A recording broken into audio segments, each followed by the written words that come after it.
현재 시각 토요일 새벽 3시. 먼저 웹사이트를 만들 때 필요한 구성 요소부터 알아볼게요. 예를 들어서 우리가 간단한 커뮤니티 웹사이트를 만들고 싶다고 쳐요. 온라인 커뮤니티 같은 거. 그러면은 보통 이렇게 게시판이 하나 있고, 그쵸? 게시판. 그 다음에 뭐 글쓰기 버튼 이런 게 있다고 칩시다. 엄청 간단하게. 이게 뭐 커뮤니티. 그러면은 이 웹사이트의 구성 요소가 뭐가 있냐? 웹사이트를 구성하는 요소는 크게 딱 두 가지가 있는 거예요. 프론트엔드, 그 다음에 백엔드. 이 프론트엔드가 뭐냐?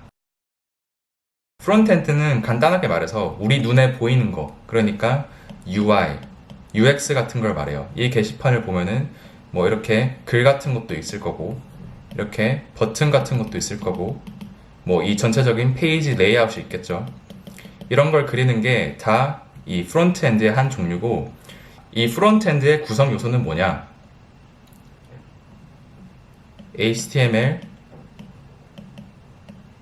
CSS, 자바스크립트 이렇게 있어요.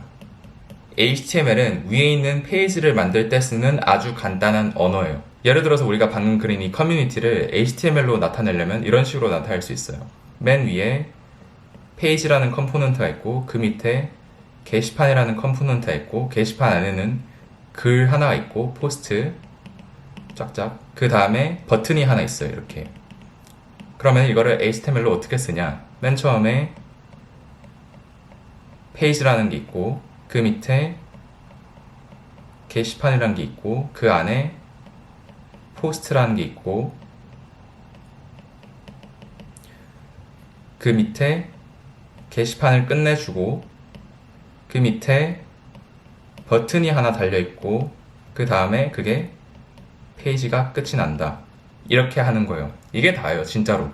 워낙 간단한 문법이라서 이거는 뭐 1시간이 아니라 한 30분만 해도 어느 정도 감은 잡을 수도 있어요. HTML 끝냈고, 그러면 CSS는 뭐냐?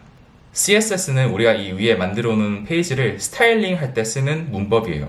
예를 들어서 우리가 갖고 있는 이 버튼의 색깔이 빨간색이다. 그러면 이렇게 빨간색으로 칠해야 되잖아요. 이거를 CSS로는 이런 식으로 나타내요.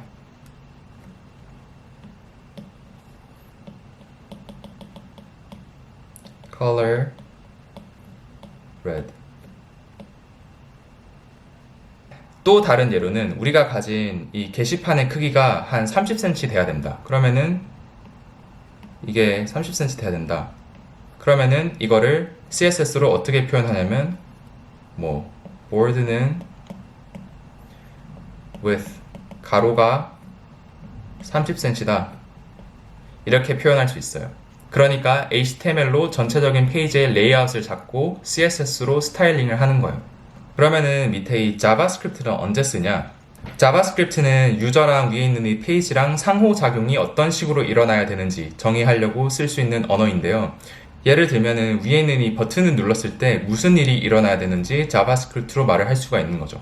이 자바스크립트는 HTML이랑 CSS에 비해서 훨씬 더 복잡하고 훨씬 더 범용적인 언어예요. 그래서 이렇게 세 개를 알면은 프론트엔드가 끝나는 겁니다.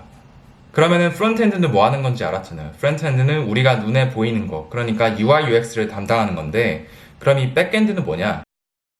백엔드는 쉽게 말해서 우리 눈에 안 보이는 구성 요소들을 담당하는 거예요. 예를 들어서 뭐 서버, DB 이런 거 있잖아요. 그러면은 이 서버는 무슨 언어로 만들 수 있느냐? 이 서버는 그냥 자기가 좋아하는 언어로 다 만들 수 있어요. 뭐 예를 들어서 제가 강의 자료를 올려놓은 파이썬, 루비, 자바, 아니면 심지어 우리가 프론트엔드에서 썼던 자바스크립트로도 만들 수 있어요. 그래서 서버를 만들려면 뭐 이 언어들 중 하나를 선택을 해서 그냥 만들면 되는 거죠. 이 서버가 하는 역할은 간단하게 말해서 유저가 하는 요청을 받아주는 역할을 하는데, 예를 들어서 우리가 게시판에 글 하나를 클릭했다고 쳐요. 그러면은 무슨 일이 일어나냐면 유저가 먼저 서버한테 글 줘 이렇게 말을 해요. 그러면 서버가 이제 DB한테 데이터 줘 이렇게 말을 하는 거죠. 그러면 DB가 서버한테 데이터를 주고 서버가 다시 유저한테 글을 주는 거죠. 그럼 이 DB를 구성하는 요소는 뭐냐? DB는 일단 종류가 엄청나게 여러 가지가 있는데, 이렇게 많은 종류의 데이터베이스가 있는 거는 데이터의 형태나 데이터의 사이즈에 따라서 더 효과적으로 데이터를 쓰고 읽는 방식이 따로 있기 때문이에요. 근데 뭐 우리가 엄청나게 복잡한 웹사이트를 만들 것도 아니고 이런 데이터베이스들 중에 하나만 선택해서 대충 아시면 됩니다. 그리고 일반적으로 이런 데이터베이스들에서 쓰이는 언어를 SQL이라고 부르요. 그래서 백엔드는 이렇게 구성 요소가 많아서 초보자들이 봤을 때 와 저런 거 언제 다 배워 할 수 있는데 간단하게 말해서 그냥 데이터베이스 하나를 대충 배우고 그 다음에 프로그래밍 언어 하나를 대충 배우면은 그래도 어느 정도 할 수는 있어요. 그리고 보통은 이런 웹사이트들을 만들 때 반복적인 작업을 최대한 줄여주는 역할을 하는 프레임워크라는 거를 많이 써요. Rails라는 게 있고 Django라는 게 있고 Flask라는 게 있고 뭐 Spring이라는 게 있고 등등등. 이런 프레임워크들은 내가 웹사이트를 만들 때 내가 매뉴얼하게 해야 되는 부분들을 최소화해 줌으로써 코드는 최대한 적게 쓰고 웹사이트는 최대한 빨리 만들 수 있게 해주는 거죠.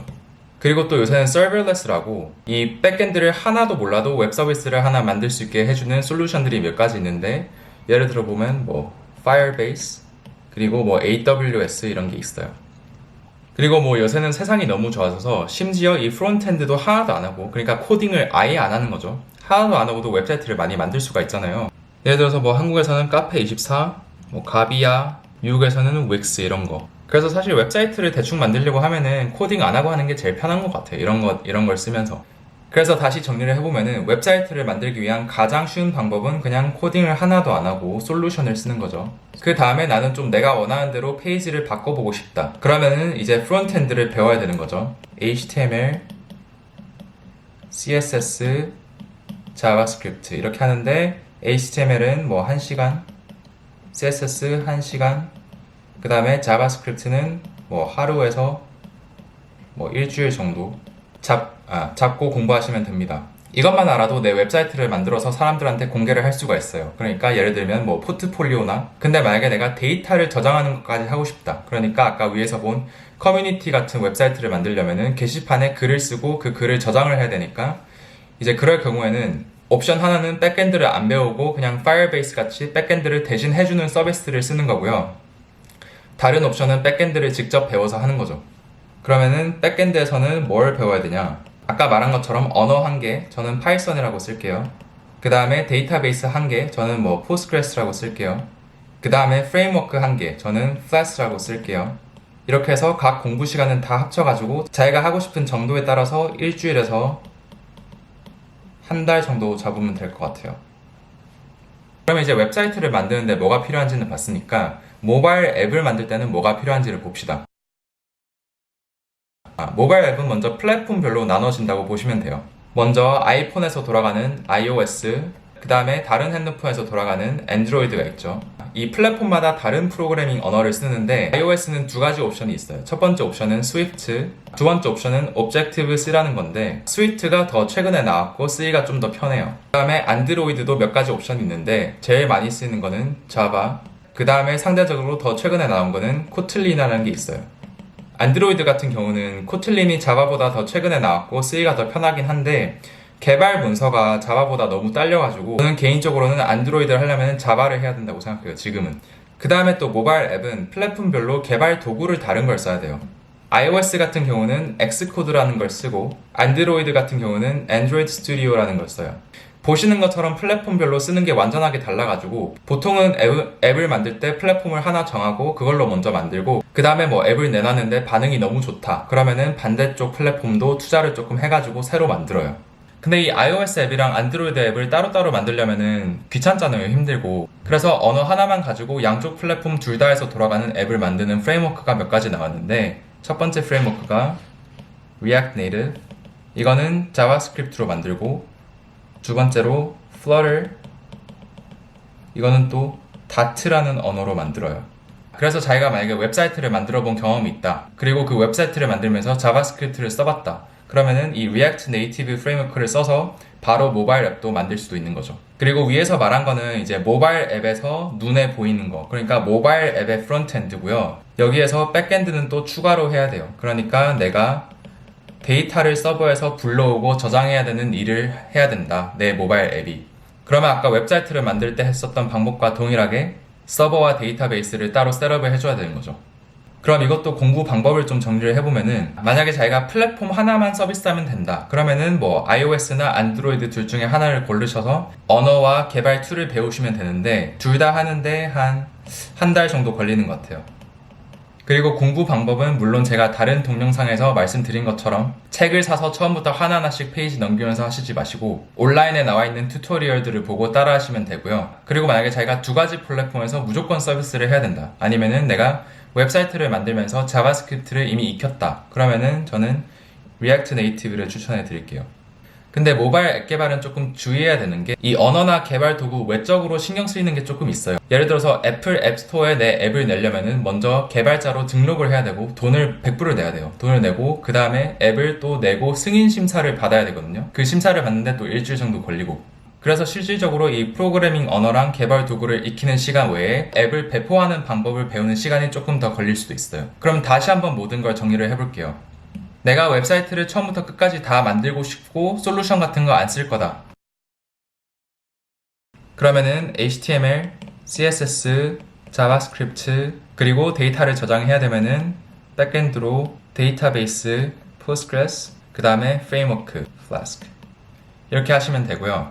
공부 기간은 뭐 프론트엔드 한 달, 백엔드 한 달 이렇게 잡으시고 공부 방법은 무조건 온라인.